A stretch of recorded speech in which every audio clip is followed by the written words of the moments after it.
ক্যানিং থানার কোয়ার্টার থেকে উদ্ধার হল মহিলা হোমগার্ডের দেহ। থানার সাব ইন্সপেক্টরের বিরুদ্ধে খুনের অভিযোগ দায়ের পরিবারের। ক্যানিং মহিলা হোমগার্ডের দেহ উদ্ধারকে কেন্দ্র করে উত্তেজনা ছড়াল এলাকায়।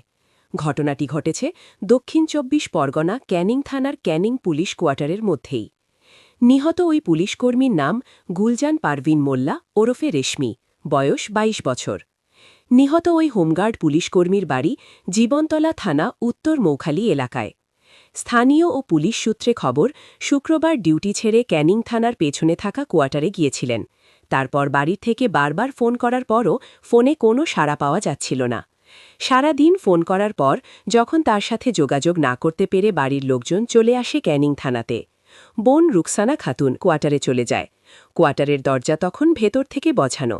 দরজা খুলে ভেতরে ঢুকতেই দেখে ওড়না গলায় পেঁচিয়ে সিলিংয়ের সঙ্গে ঝুলছে ওই মহিলা হোমগার্ড। দিদির এই অবস্থা দেখার পর কান্নায় ভেঙে পড়েন বোন। এরপর ক্যানিং থানা থেকে পুলিশ গিয়ে দেহটিকে উদ্ধার করে ময়না তদন্তের জন্য পাঠিয়েছে। ইতিমধ্যেই ঘটনা তদন্ত শুরু করেছে ক্যানিং থানার পুলিশ। এই ঘটনার পেছনে অন্য কোনো কারণ আছে কিনা তাও খতিয়ে দেখা হচ্ছে ক্যানিং থানার তরফ থেকে।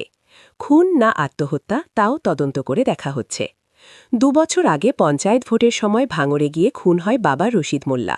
তারপর হোমগার্ডের চাকরি দেওয়া হয়েছিল বাড়ির বড় মেয়েকে। আর এদিনের এই মৃত্যুতে শোকের ছায়া নেমে এসেছে পরিবারের। মৃত হোমগার্ডের বাড়ি জীবনতলা থানার উত্তর মৌখালি এলাকায়। এদিকে মৃতের পরিবারের তরফ থেকে ক্যানিং থানার সাব ইন্সপেক্টর সায়ন ভট্টাচার্য নামে লিখিত অভিযোগ দায়ের করা হয়েছে। তাদের দাবি, সায়নের বিবাহ বহির্ভূত সম্পর্ক ছিল গুলজানের সাথে। বিষয়টি জানাজানি হওয়ায় সে খুন করেছে বলে অভিযোগ। এ বিষয়ে ক্যানিং এসডিপিও রামকুমার মণ্ডল তিনি জানান, মৃতদেহ উদ্ধার করে ময়না তদন্তের জন্য পাঠানো হয়েছে। সম্পূর্ণ বিষয় খতিয়ে দেখা হচ্ছে।